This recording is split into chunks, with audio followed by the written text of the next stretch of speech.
দুপুরে আবারও সংসদ অধিবেশনে জামাত বিএনপি ভয়ানক উত্তেজনা। এক পর্যায়ে শুরু হয় হাতাহাতি মারামারি। সংসদ বয়কট করল জামাত এনসিপি নেতাকর্মীরা। শুরু হলো জামাত বিএনপি যুদ্ধ। পার্লামেন্টে ক্ষমতাসীন পার্টির সাথে হাতাহাতি হয়েছে। বাজেটের শেষ দিন হয় এই ঘটনা। অধিবেশন চলাকালীন বাজেট নিয়ে দ্বিমত দেখা দেয় ক্ষমতাসীন ও বিরোধী দলের। শুরু হয় ঝগড়া ও কথা কাটাকাটি। হঠাৎই পার্লামেন্টে দুপক্ষের মধ্যে তুমুল হট্টগোল। এক পর্যায়ে চলে কিলঘুষি, হাতাহাতি ও ধস্তাধস্তি। সংসদ অধিবেশন থেকে শুরু হয় দুই দলের কথা কাটাকাটি, যা এক পর্যায়ে হাতাহাতি পর্যন্ত পৌঁছায়। প্রধানমন্ত্রীর বিরুদ্ধে স্লোগান দেওয়াকে কেন্দ্র করে ধস্তাধস্তি শুরু হয় দুই দলের মধ্যে। বিরোধী দলের প্রতি কটাক্ষ করেছেন সরকারি দলের সংসদ সদস্যরা। বলেছেন, বিরোধীদের এমন আচরণ উগ্র ও দ্বিচারিতার শামিল। জাতীয় সংসদে প্রধানমন্ত্রীকে নিয়ে দেওয়া এনসিপির সংসদ সদস্য হান্নান মাসুদের বক্তব্য ঘিরে তুমুল হট্টগোল ও বিতর্ক হয়েছে। কড়া প্রতিক্রিয়া দেখিয়েছেন সরকারি ও বিরোধী দলের সংসদ সদস্যরা। অসত্য তথ্য দিয়ে বক্তব্য দিয়েছেন প্রধানমন্ত্রী। এনসিপির এমপি হান্নান মাসুদের এমন বক্তব্য ঘিরে হট্টগোল হয়েছে সংসদে। অনির্ধারিত বিতর্ক হয় সরকারি দল ও বিরোধী দলের সদস্যদের মধ্যে। ইসলামী ব্যাংক দখল নিয়ে যখন আমরা কথা বলতে চাই, তখন মাননীয় প্রধানমন্ত্রী দাঁড়ায় যখন বলে আপনারা সবাই জমিদার যারা ঋণ নেন নাই, এর মধ্য দিয়ে মূলত মাননীয় প্রধানমন্ত্রী ঋণ খেলাপিদেরকে উৎসাহিত করেন। মাননীয় স্পিকার, প্রধানমন্ত্রীও ভুল করতে পারেন। আমরা তো গণতন্ত্রের দিকে যেতে যাচ্ছি, আমরা কোনো ফ্যাসিবাদের দিকে আবার যেতে চাচ্ছি না। লেট মি সে, আমাদের বলতে নিয়ে আপনার ফ্যাসিস্টের কথা বলেন, ফ্যাসিস্টের আচরণ তো আপনাদের কাছ থেকে আসে। বাজেট ইস্যু নিয়ে দেশের প্রধানমন্ত্রী তারেক রহমানের দেওয়া একটি বক্তব্য সামাজিক যোগাযোগের মাধ্যমে তুমুল আলোচনা এবং সমালোচনার জন্ম দিয়েছে। তিনি যেই ফটোকার্ডটি দেখে মন্তব্য করেছেন, সেই ফটোকার্ডটি ছিল সম্পূর্ণ ভুয়া, বানোয়াট এবং এডিটিং করা একটি ফটোকার্ড। মূলত সংসদে যে সমস্ত বিষয় বিল পাস হয়েছে, বাজেট পাস হয়েছে, এই বাজেট ছিল গণবিরোধী বাজেট এবং একটি লুটপাটকারীর বাজেট। যে কারণেই জামাতের নেতাকর্মীরা, এনসিপির নেতাকর্মীরা এবং 11 দলীয় ঐক্যজোট এর বিরুদ্ধে তারা আন্দোলন করেছেন, বিক্ষোভ মিছিল করেছেন। একদল লোক এই আন্দোলন করাকে সিগারেটের দাম বৃদ্ধি এবং মদের দাম বৃদ্ধি হওয়ার কারণে বিরোধী দলের নেতাকর্মীরা আন্দোলন করেছেন বলে এ ধরনের নিউজ তারা প্রচার করেছে।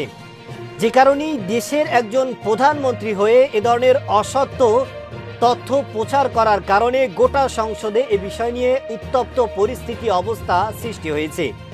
এক পর্যায়ে সরকারি দল এবং বিরোধী দলের মধ্যে হাতাহাতি ও মারামারি পর্যায়ে গিয়েছে। দর্শকের বিষয়ের কিছু অংশ ভিডিওর শুরুতে শিরোনামে আপনারা দেখেছেন, বিস্তারিত পুরো ভিডিও জুড়ে। তার আগে আমার একটা অনুরোধ, যারা আমাদের চ্যানেলে নতুন আসছেন, চ্যানেলটি সাবস্ক্রাইব করে ওয়াল ক্লিক করে বেল আইকনটি বাজিয়ে দিন।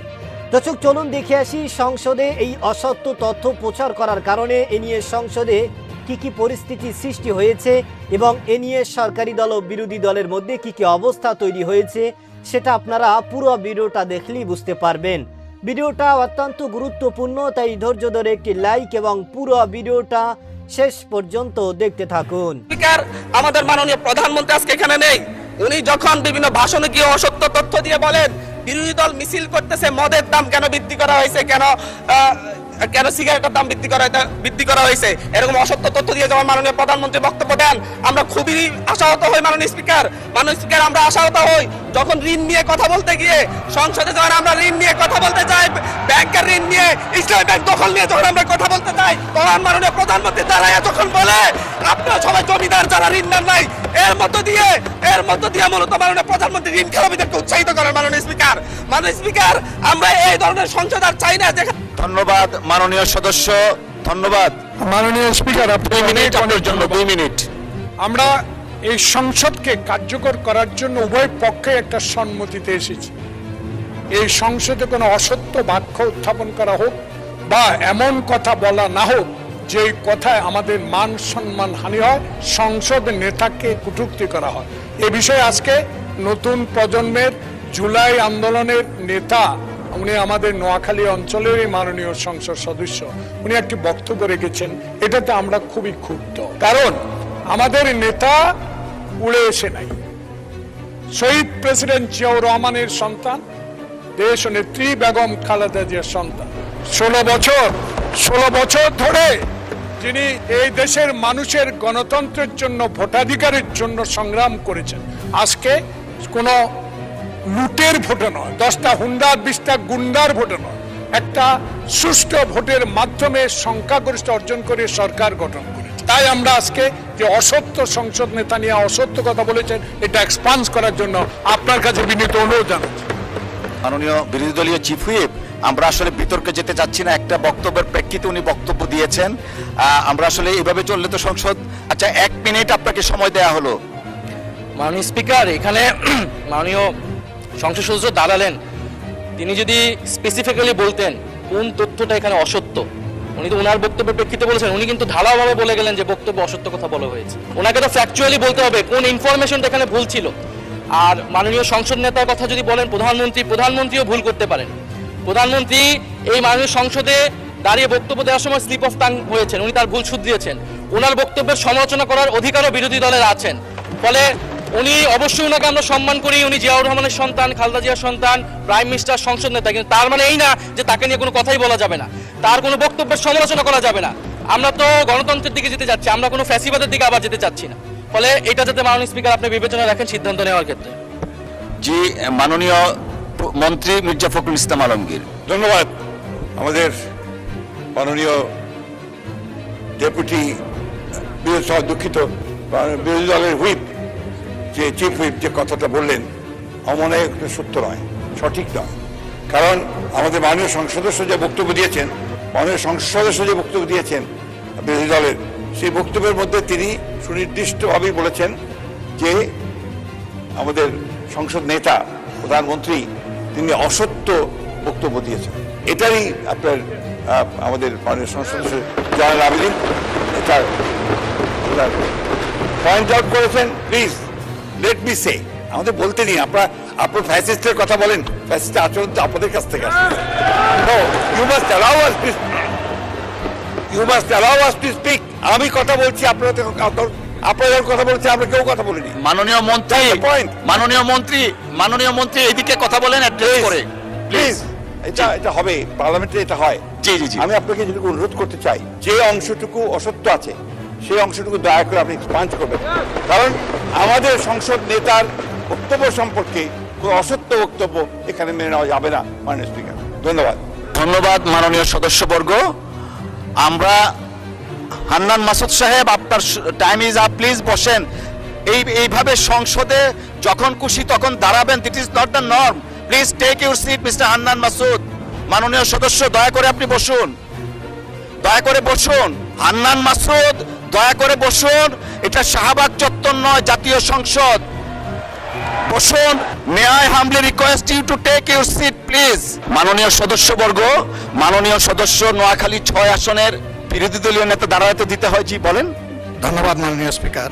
আমাদের এই হাউসেরই একজন সদস্য হান্নান মাসুদ বক্তব্য রাখতে গিয়ে তিনি সংসদ নেতার ব্যাপারে কিছু কথা বলেছেন। আমি আপনাকে অনুরোধ করব, বাইরের কোনো বিষয়কে টেনে এখানে এনে এক্সপান্স করা বা বক্তব্য দেওয়া কোনোটাই যেন এলাও না করা হয়। কারণ আপনি এইমাত্র বলেছেন যে এইটা সাভার স্কয়ার নয় বা শাহবাগ স্কয়ার নয়। তার মানে হচ্ছে সংসদের ভিতরে একটা সংসদীয় নর্মস আছে, বাইরেরও একটা গ্রামার আছে। যার গ্রামারকে সেই জায়গায় আমরা রাখি। বাইরের জবাব বাইরে দিব, সংসদের জবাব সংসদে হোক। দেশের নবনির্বাচিত প্রধানমন্ত্রী তারেক রহমান তিনি যখন গণমাধ্যমে অথবা দেশের মানুষের সামনে বক্তব্য রাখেন, আলোচনা রাখেন, তখন তার প্রত্যেকটা কথা এদেশের প্রত্যেকটা জনগণ অনেক ধ্যান খেয়াল দিয়ে শোনেন। সুতরাং দেশের প্রধানমন্ত্রী তার কথাও তেমনই হওয়া উচিত। আপনারা জানেন দেশের প্রধানমন্ত্রী তারেক রহমান তিনি গণমাধ্যমে এবং বিভিন্ন প্রচার করতে গিয়ে তিনি যে ধরনের বক্তব্য দিয়ে থাকেন, তার বক্তব্যগুলো আসলেই এক ধরনের বিতর্কিত অবস্থা এবং আলোচনা সৃষ্টি করে। কারণ আপনারা হয়তো শুনেছেন এই দেশের প্রধানমন্ত্রী তারেক রহমান তিনি বলেছেন যে মদের দাম বৃদ্ধি হওয়ার কারণে, সিগারেটের দাম বৃদ্ধি হওয়ার কারণেই বিরোধী দলের নেতাকর্মীরা, এনসিপির নেতাকর্মীরা তারা বিক্ষোভ মিছিল করেছেন, তারা আন্দোলন করেছেন। তার এই কথাটা কতটুকু যুক্তিসম্পূর্ণ এবং কতটুকু সত্য সে ব্যাপারে আমি বলতে চাই না, আপনারা হয়তো ভিডিও দেখলেই বুঝতে পারবেন। কারণ দেশের প্রধানমন্ত্রী তারেক রহমান তিনি যে সমস্ত তথ্য মানুষকে দিবেন, যে সমস্ত মন্তব্য বক্তব্য তিনি দিবেন, তার সেই বক্তব্য, তার সেই মন্তব্য সেটা এদেশের মানুষ যাতে করে গ্রহণ করতে পারে সেইভাবেই তার বক্তব্য, সেইভাবেই তার আলোচনা রাখা উচিত। তিনি যে বক্তব্য দিয়েছেন যে সিগারেটের দাম বৃদ্ধি হওয়ার কারণে, মদের দাম বৃদ্ধি হওয়ার কারণে বিরোধী দলের নেতাকর্মীরা তারা আন্দোলন করেছে, তিনি এই তথ্য কোথায় পেয়েছেন? তিনি এই তথ্য যেইখান থেকে কালেকশন করেছেন সেই তথ্যটা ছিল সম্পূর্ণ ভুয়া এবং বানোয়াট একটি এডিটিং করা একটি নিউজ। সুতরাং একজন প্রধানমন্ত্রী তিনি এ ধরনের নিউজ দেখে, এ ধরনের ভুয়া এডিটিং দেখে এদেশের মানুষের সামনে গণমাধ্যমে এ ধরনের বক্তব্য দিতে পারে না। তার এ ধরনের বক্তব্য দেশের মানুষের মধ্যে বিতর্ক সৃষ্টি করে, আলোচনা এবং সমালোচনার জন্ম দেয়। সুতরাং জামাতের নেতাকর্মীরা, এনসিপির নেতাকর্মীরা তাদের কথা হচ্ছে যে আমরা কেন এই সিগারেটের বৃদ্ধির কারণে, মদের বৃদ্ধির কারণে আমরা আন্দোলন করব। আমরা আন্দোলন করেছি সংসদে যেই সমস্ত বিষয় নিয়ে বিল পাশ হয়েছে সেইগুলো হচ্ছে গণবিরোধী এবং সেইগুলো হচ্ছে লুটপাটের এক ধরনের বাজেট, যে কারণেই গণবিরোধী হওয়ার কারণে আমরা এটার বিপক্ষে গিয়েছি এবং এটার বিরুদ্ধে আমরা আন্দোলন করেছি, বিক্ষোভ মিছিল করেছি। সুতরাং সংসদের একজন বিরোধী দলের এমপি হান্নান মাসুদ তিনি যখন এই বিষয় নিয়ে সংসদে কথা বলেন তখনই সরকার দলীয় এমপিরা এর তীব্র নিন্দা এবং প্রতিবাদ জানান। তাদের কথা হচ্ছে সরকার যতই অন্যায় করুক সেটা বলা যাবে না, যে কারণেই এনসিপির নেতা নাহিদ ইসলাম তিনি বক্তব্য রেখেছেন এবং তিনি বলেছেন দেশের সরকার নয় বরং যে ধরনের বক্তব্য রাখেন, অন্যায় করেন, এটা বলার এখতিয়ার এদেশের সকলের রয়েছে।